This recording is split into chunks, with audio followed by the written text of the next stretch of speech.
Welcome to The Art of Growth. This is Jim Zartman, and today Joel Hubbard and I are finishing this 3-part series on the most intimate relationships in our lives.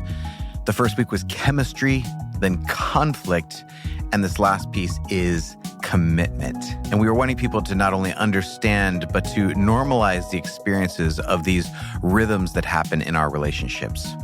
If you need some coaching in your relationships, you can reach out to us at theartofgrowth.org. You can also reach out to us there for individual coaching or to find out about how we help teams communicate better, solve conflict, and use the Enneagram to change the way we relate to each other. All of that can be found at theartofgrowth.org, and that's where you can email us. And then next week, I'm so excited. We are starting our new panel season, releasing 3 episodes a week, and we will have panels of all 9 types talking about what connection is like for them. But for now, let's jump in with this week's episode on commitment.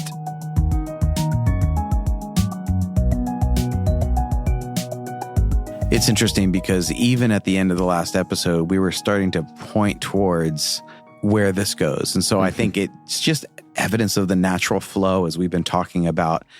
In our most intimate relationships, we tend to go through these stages that then include the previous ones, where we go through chemistry and conflict, and then we move towards commitment. And, we don't talk about doctors as like knowing medicine, but they practice medicine. Mm-hmm. And I think there's something to the fact that when we use language like that, it's an awareness that we can never know it all, that we will always be in process, that we will always be in practice. And I think we should always see our relationships that way. It's not like good, bad. My relationship is good or bad. My relationship is right or wrong. But like, as I commit to this person, as I'm in a committed place with this person, and I experience the disruptions and the disorientation we were talking about in the last episode, that I consider this a practice, that there's so many areas of life where we just think we need to learn, and we don't do enough of that when it comes to our relationships. We don't study, like, what does it actually take to have a functional relationship, which is, partly why we're doing this. But there are practices, there are skills. We started hinting at them in the last episode, that the 3 centers. 3 centers is huge, yeah. 3 centers is huge. Can we acknowledge our own emotions? Can we acknowledge the story that we are telling ourselves in the headspace and be deeply curious about the other person's story? Can we reconnect by, connecting physically? Even if you have to start as far away from the person as possible and just like sit on opposite ends of the couch and touch your feet, but you're able to come together in some way. These are the beginnings of practices that we need to lean into if we want to have a committed relationship, where when I think of commitment, it's like we both feel safe with each other. We have had enough history and experience to know that this person does have our best at heart, that when we experience this disruption, that the disruption is the temporary, and the commitment is the permanent. And so it right sizes the things that we are concerned about, where all of a sudden they don't take over our entire world of view. We're not asking, is this going to be the thing that dooms us? There's a little bit of a settling and a right sizing of the conflicts and the disruptions. And we have a little bit of scope as far as understanding that those actually have contributed to our growth, that those resistances have helped form us into more of a person that we can respect. And that in this space of commitment, we can grow in the skills of honoring ourselves and the individuation of who I really am.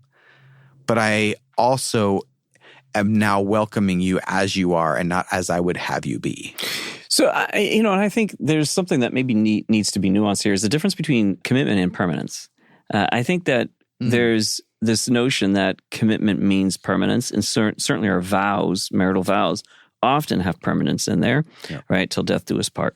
There is something enormously valuable about permanence in the sense of that commitment piece of it. But I want to expand commitment because I think it means more than just simply permanence. And this is critical because we've coached relationships, and not just necessarily in the religious context. Certainly that is where this commitment thing gets, I think, sometimes abused. But outside of that, I've coached where, one partner will say, where's the commitment? And, he wants to leave and he doesn't want to stay. He wants to, where's the commitment? Where's the commitment? Where's the commitment? And what this individual was asking for was commitment as permanence, that he will not leave, even though she wasn't changing and she wasn't growing and she wanted to keep a certain I-it relationship going. And it was, but you don't love him as he is. You want him to be a certain person and he's not that person, but you don't want him to leave, and you are also not changing. You're kind of treating yourself as an it as well, and you're stuck and you're not wanting to change or grow, not at least in behavior. You're saying you do, but there's no behavioral changes, and there haven't been for the last 10 years. Yeah. And like this person was actually able to get to a point of admitting that was true, but then saying, I want the commitment, like that to stay.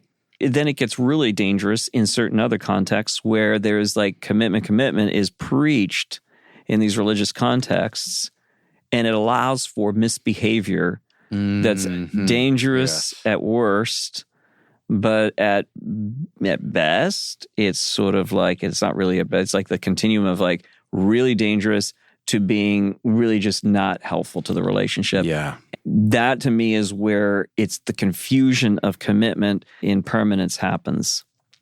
Yeah, because if you don't look back at the last year of conflicts and disagreement, and you say, this hasn't actually made me a better person.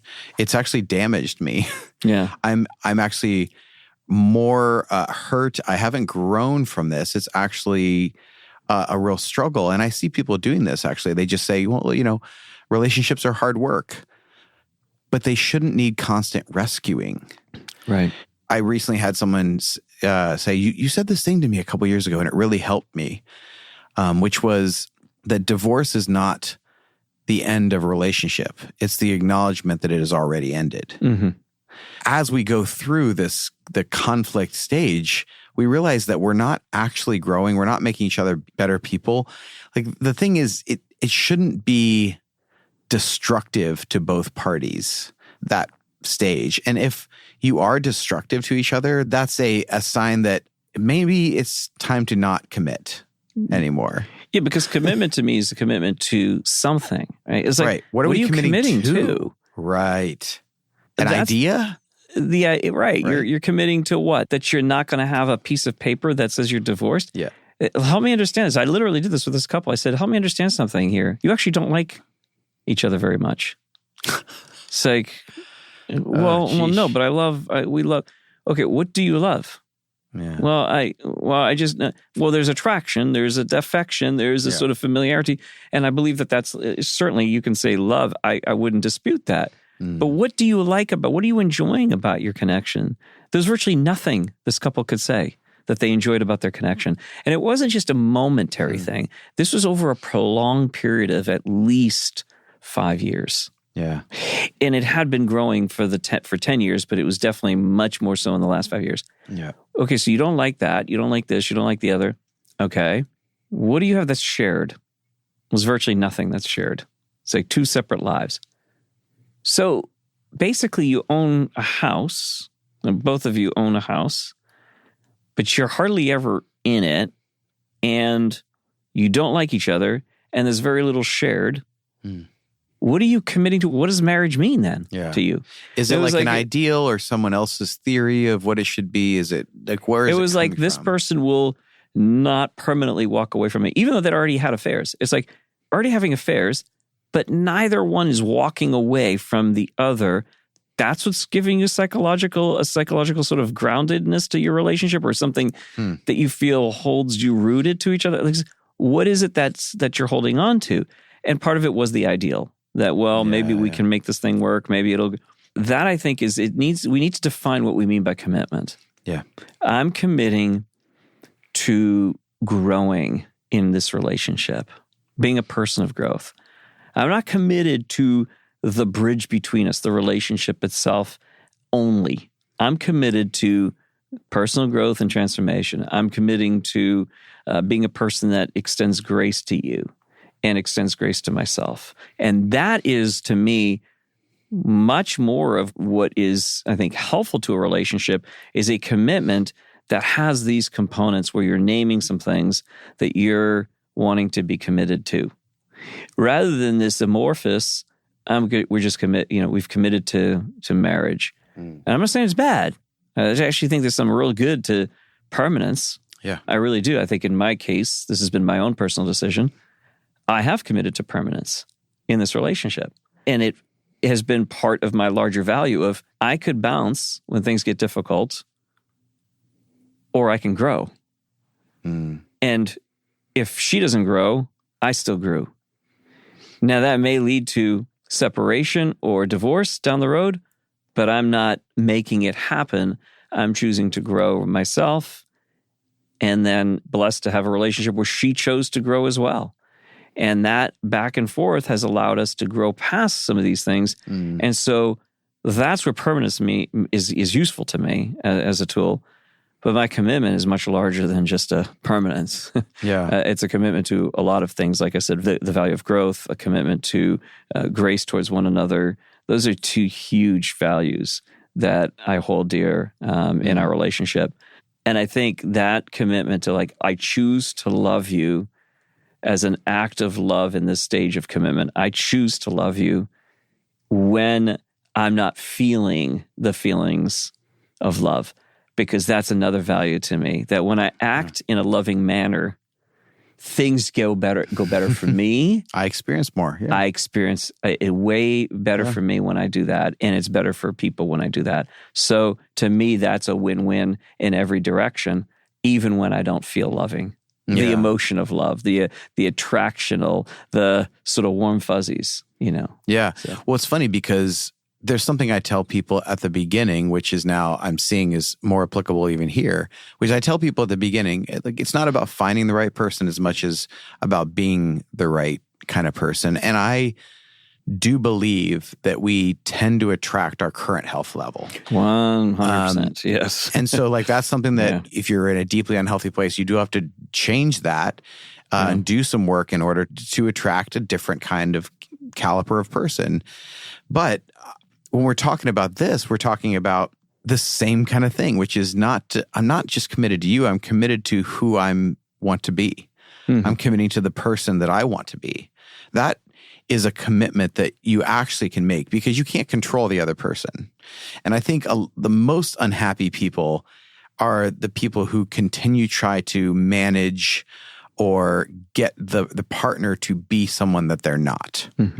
That is not a productive energy in the relationship, but actually commit to who you want to be, which is, I think, one of the most important parts as far as if you want to be in a healthy, committed relationship, commit to taking care of yourself. I don't entirely agree with this statement because I do think we care for each other. But I did hear someone recently say, we didn't say to each other, I'll take care of you and you take care of me. I said, I'll take care of me for you and you take care of you for me. And there's an aspect of that I do find beautiful, that I'm not putting certain responsibilities on yours that aren't yours to carry. I'm taking them for myself. And I'm committed to that. And I believe by committing to that, I'll actually show up better for you. Oh, yeah. Oh, that's to me, that's so intuitively true. Every time I have done that, I am a better person. Yeah. Even my choice of becoming a coach after years of being a pastor has bettered me so much that Patty actually likes me better as a coach, which is telling. Yeah.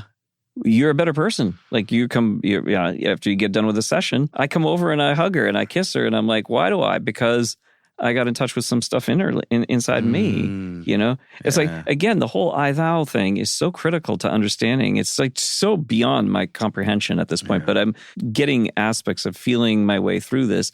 But when I'm with a person and in some way they impact me, I impact them, there's this exchange. They're no longer an it. Yeah.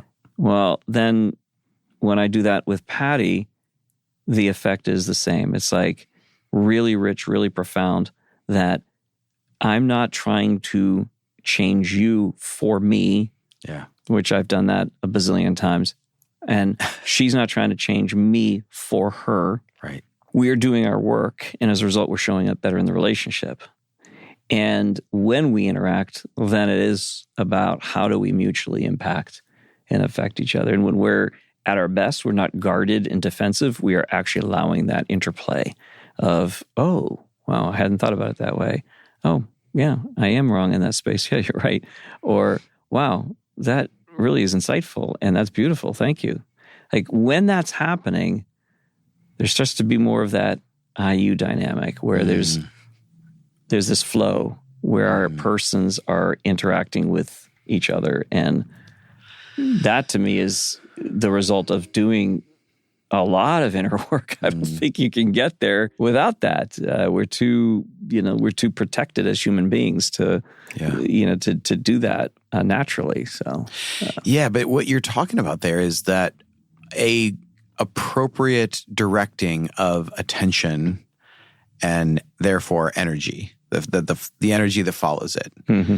So often we pay attention and we give a lot of our mental attention towards what they aren't or what they should be. Sometimes it's a way to move away from even what we need to deal with in ourselves. Like, sure, that's part of it. But there is the energy of paying attention to what is wrong or what they did. And so I'm bringing up the past and I'm like making my case just in case I need to. I think in a really healthy, committed relationship, you're trying to direct attention towards the best of them.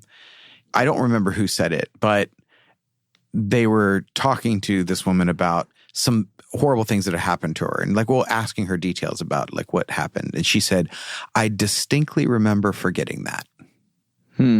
That phrase always stuck with me. I distinctly remember forgetting that. And it's I'm not giving my attention to something that I see as wrong. I'm not going to put more energy on that and direct that, which is why, for me, if I could give all couples 2 rules to change everything about them, I would give them 2. I would say to physically connect when you're in a conflict, to lower your blood pressure, to remind yourselves that it's this thing over here. And I would say number 2 is don't talk shit about each other to other people. Don't add the attention and energy to what your partner isn't or is doing wrong to others. And this is something we considered putting in our vows, and we didn't end up putting in our vows, but we've put it as a feature, as something that we've always really tried to do, which is we don't talk to other people about issues with each other. Especially definitely not haphazardly. I have had a person in my life that I've consistently gone to because I know when I talk to him, I bring a better version of myself back to her. But I'm not going and talking to every single one of my friends and going wow, she's this and she's that. I'm never once in 20 years. And I think that has produced a particular kind of fruit with the people that I entrust with this kind of conversation, like the person who's been a mentor. I know that he's never going to add to the energy of my complaint. Mm-hmm. He's going to make me commit to myself. He's going to make me come back and committing to the person that I want to be. And I know that I'm going to bring that version of myself back to her after speaking to him. But I'm very cautious about what energy about the relationship I'm amplifying. Mm-hmm. Mm-hmm. And I think that has a big thing to do. And again, I'm not talking about abusive situations. I'm not talking about any of those really extreme things. I'm just talking about the average, the normal neurotic relationship that has certain things that come up where, for the most part, you have a pretty healthy relationship. But there's things, no 2 people are ever going to not have a moment they drive each other nuts. Well, and I think it's bringing down the temperature in the room, lower the temperature a little bit, recognizing you are never going to understand the person you're with. You are never going to get along perfectly with the person you're with. And that's also the reason why attraction is there in large part, right? Because it's both what's familiar, what's same, and also what's different. But I think naming things is if over fixating on the problems of a relationship make the problems of the relationship bigger than what they should be. Yeah. And too many people who are in the self-help world who buy into this are trying to find problems to fix. And their attention's always on what's going wrong. I decided to change that a few years back because it wasn't working for my relationship, and started thinking about, what do I want to be? What do I want our relationship to be? Not in the sense of like the future. What do I want it to be in the present? How do I live into the things that I would like our relationship to be? So what am I doing? So the things like, okay, well, I want our relationship to be fun. Okay, what do you do? Well, I can, start making humorous remarks about her quirks, and she can do the same with me. And we both find that funny, and we don't have a problem with that. It doesn't offend us. So it's like, I want humor in our relationship. She did too. She said she wanted humor. Okay, so let's start being humorous. Don't wait until something strikes you as funny. Walk it out. Enter into it through the body center as opposed to through the head and the heart. The head and the heart will never lead perfectly well without the body. The body needs to be the one that's actually enacting some of these things deliberately because it aligns with your values. I tell people this all the time. Do what aligns with your values. Don't wait until your heart and your head finally come alongside with it, because your heart and your head will always lag behind when it comes to acting out the values. And I'm a head type, so I know this very, very well as a head type, knowing how much I can just overthink and get stuck in the sort of, but it's not quite right, or I haven't solved the puzzle, or, And so I think living that out, that to me is what's helped the commitment stage to really last and to become better. It's actually become better. It's not about like a permanence that's like, but we haven't changed or grown, or but we're not separating, we're not divorcing. No. That's boring. Commitment to me has to be a commitment to, you're committing to something really good. Yeah. You're committing to having a positive relationship. I think that's so important because, we're not trying to get people to commit to the bad relationship. Like it's an ideal. Like just, no. That's the ideal of marriage, is like you never separate. If that's the ideal, that sucks. That's kind of that's we were in terrible, the church world though, right? where we heard people say like marriage isn't to make you happier, it's to make you holier. Yeah.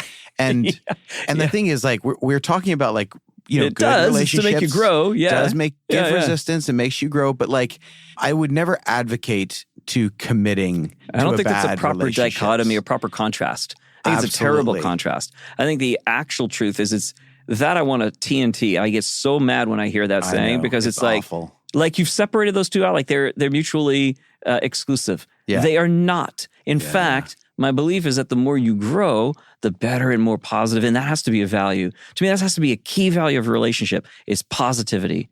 And I'm not talking about optimism. I'm talking about a positive approach to everything. Like we can grow, we love each other, we believe the best about each other, and we're going to have fun. We're going to play, we're going to have a good time together.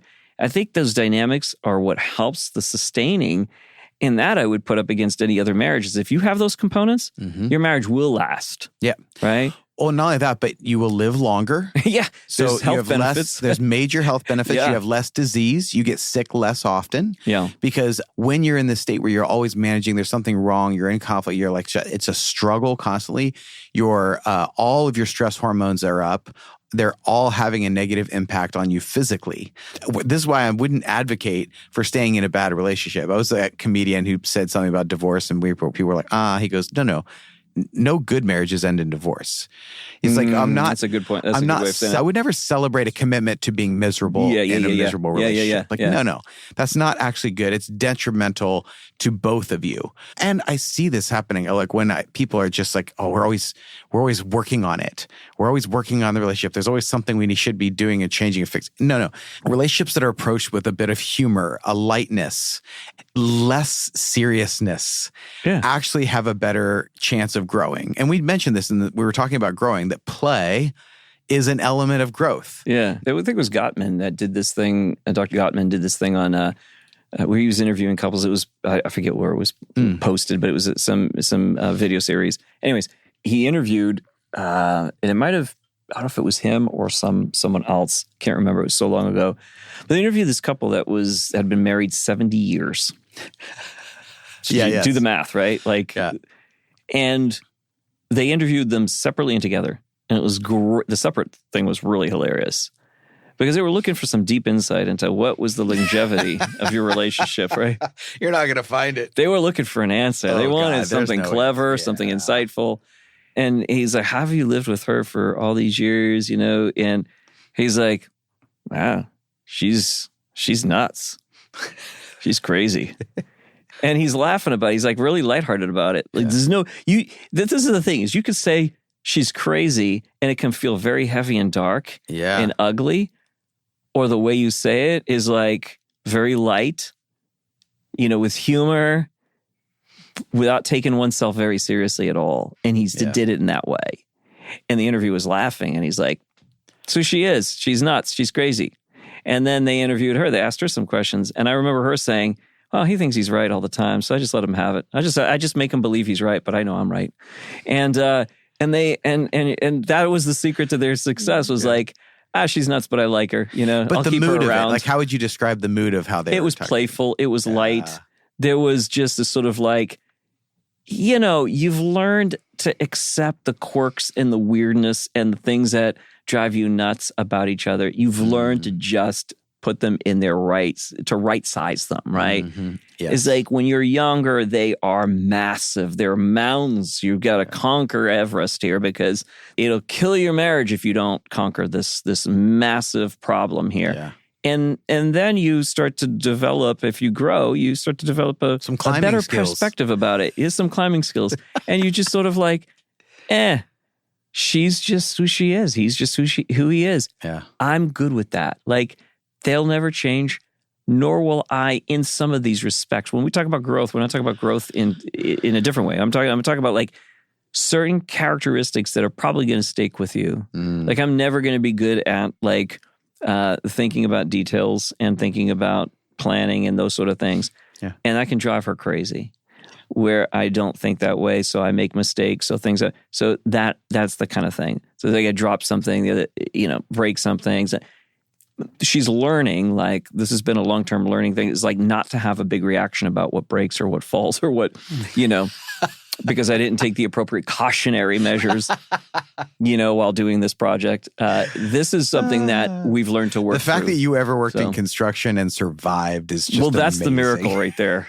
That's the miracle. And I think everybody who's ever known me in that world would say the same thing. Like, we predicted his death at like 28 years old. I definitely wouldn't make it past 28, and I did. So lucky me. But yeah, it's something that she has in droves, and I have very, very little of it. It's like this natural sense of what will work and what won't work. Like that's going to fall, that's going to break. You're going to make it. You know, that's normal for her.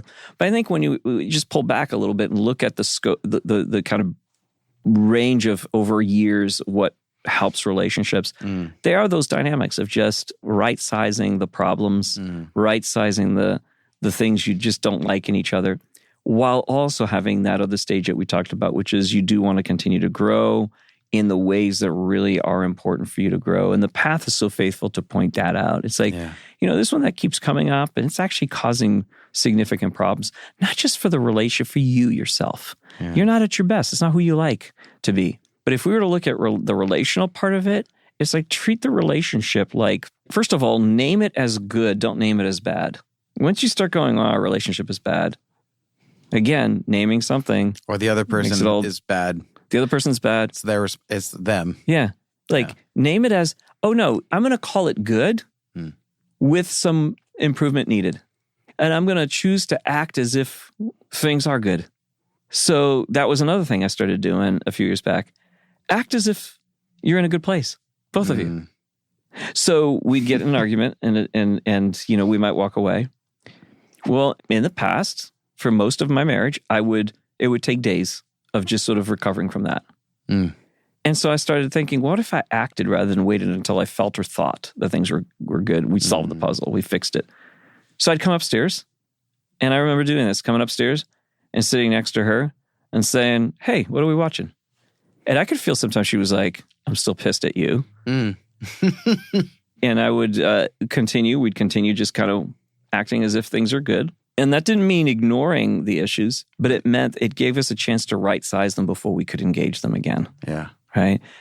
because otherwise your reptilian brain is acting up and it makes every stinking little molehill into a mountain because it's better for your brain to perceive it as danger, that is a saber-toothed tiger and not a mouse. You're going to survive if you believe it. Even if it's a mouse that you thought it was a tiger and you ran for your life, you're going to at least survive, right? The alternative is you won't. So your brain still does it. Oh, that's a threat. Oh my gosh, it's the end of the relationship. Oh my gosh, they're terrible.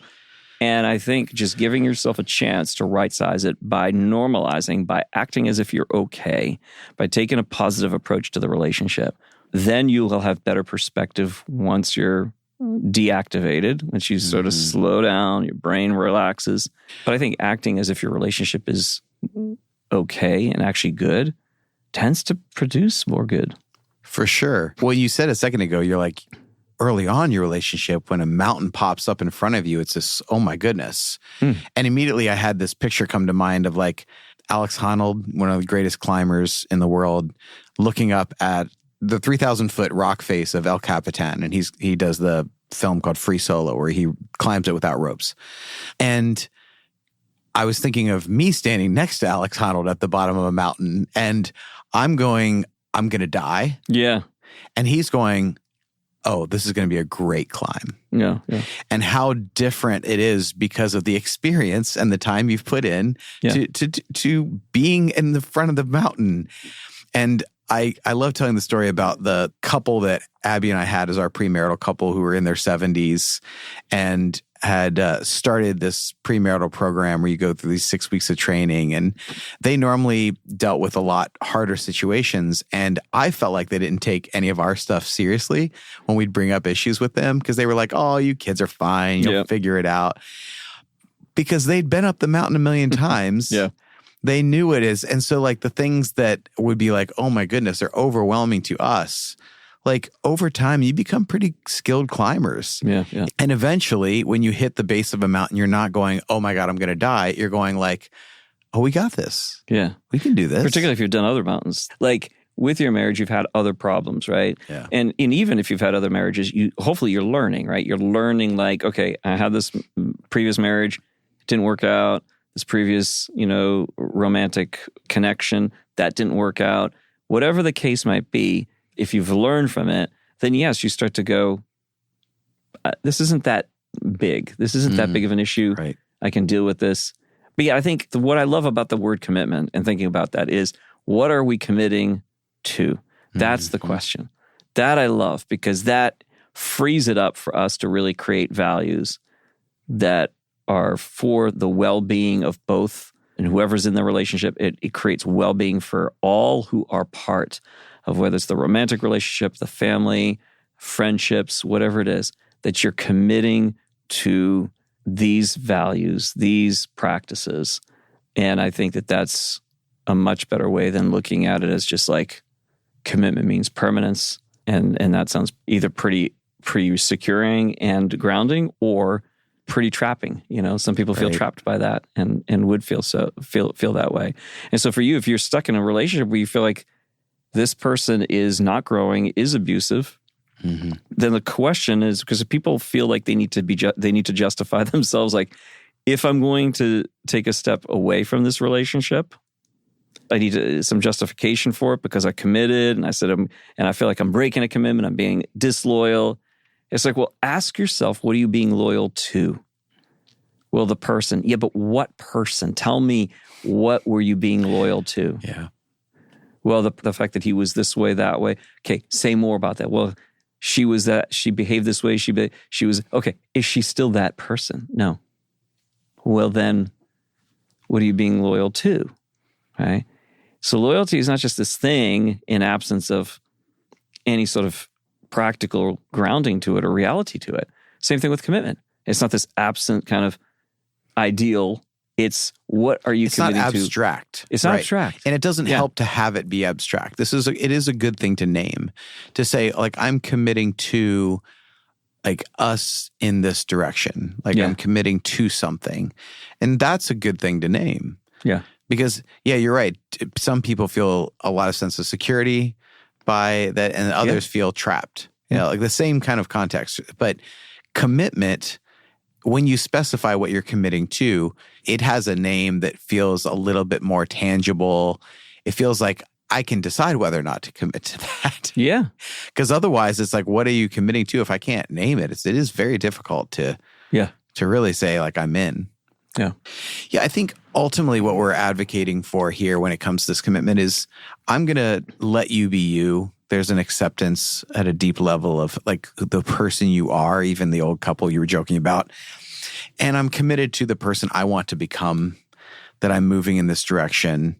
And I think to circle back to this, because I think if I was to sum it up, I'd want to highlight a couple different things. One, that you have a 3-centered life as an individual. We're talking about committing to yourself, that you have a supportive network of relationships emotionally, that you're not just putting it all on one person when it comes to like the heart center, but that you build friendships, you build relationships, you build community, and that you try to work in that community to develop your own internal world and emotional awareness. So this is the person you're bringing to the table gets the attention first, more than the relationship. So you're paying attention to that you have, hobbies, interests for your headspace, that you have things that you're engaging with that keep you feeling alive. Yeah. Because if you don't feel alive, you're not going to bring a living partner to the other person. That's excellent. I want to highlight, underscore that. Yeah. Healthy you is so important, rather than putting that onto the relationship or onto your, your partner as being the one that has to provide that for you. And along with that, I think goes to that the practical of the body space of like taking care of yourself. Yeah. That you physically, financially, like practically stuff around you, that you are caring for the you that you are bringing to the other. So when we're talking about commitment and a stable relationship, the starting point is the you that you want to bring to the relationship. Don't start with the other person. Start with you. And then when it comes to the other person, have a 3-centered relationship. Show in the heart center that you do care about them, that you care about the connection, that you show a gratitude and appreciation for the connection that you do have. Not because it's perfect or that it meets some ideal, but I'm thankful that you're in my life. I'm thankful for the connection that we have, that we can share in this moment. That you have a head center connection with that person where you are genuinely curious. You know that you will never understand them, and you can always ask them about their experience. Even if they're frustrated at you. I don't know, you did this. Oh, wow. That surprises me. Can you tell me about what you're thinking? Like, how did you experience that? Like, it dials stuff down. Mm-hmm. It allows you to have, I think, curiosity is such a fuel for relationship. It allows for the friendship aspect of it, the communication aspect of it that happens so much in the headspace. And that you do have a physical connection with that person, that you take actions that you respect that also show you respect the other person. So there's like the practical aspect of like the actions you take that show that you value the other's well-being, but that you also physically connect with that person. Mm-hmm. That is incredibly important. Mm-hmm. We have a body. One of my issues with so much of some of the talk therapy that it can do wonderful things at times, but so much of the mechanism is like, well, let's have different information, think differently, then we'll feel differently, and then we'll act differently. Right. And the centers do not spin backwards. They need to spin forwards. A lot of times, like what you were saying a second ago, you take the action that actually changes the emotions, and then you think differently. Mm-hmm. And sometimes we don't know what to say. We don't know what to think. Like sometimes starting with a little bit of a body connection, even sitting side by side and just like our shoulders are touching or something, whatever it is, have some physical connection. And then at the extreme end of it, like you are dedicated to your partner's pleasure, comfort, all of that comes in as a result of all of these other elements. Mm-hmm. The couple we met with, the older couple I told, he had this thing. He said, "You know what great sex starts with? was like, what? He's like, breakfast. He's like, it's first, whatever you do first in the day, like whatever you're building towards, the way that you interact all day was his point. Yeah. The way that you do everything, it impacts like the most intimate aspects of it. Yeah. Like in the body connection. And so you have to have a three-centered life to bring to a person so that you can create a three-centered relationship. Yeah. Well, and to the degree that you can love your body, love your heart, and love your mind, is to the degree that you will be able to love the other's body, the other's heart, and the other's mind. So thank you for listening. We really hope this 3-part series helps you normalize and understand and frame the natural rhythms and the course of relationship. We hope some of these tips can help you come back to that three-centered relationship where they are operating from all three centers, that you do have a heart connection, you do have a friendship connection in the headspace and conversation, you do have a body connection that feels like a safe and pleasurable place to be. And if you need help processing some of this, please reach out to us at theartofgrowth.org and look into some coaching packages that might be helpful in that regard. You can also follow us on Instagram at just Art of Growth. And if you do not yet know your Enneagram type or your instinctual stack, you can take those as free tests on theartofgrowth.org under Discover Your Type.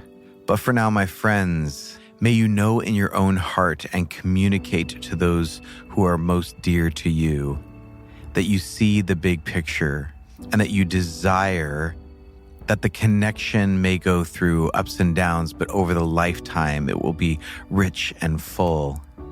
And may you tune into your own heart and your own needs that you may communicate them and learn the power of reconnection, and that you remember the commitments that you've made and communicate to those who are dear to you that there is a lot more to be written in this story and that you can co-create a beautiful connection.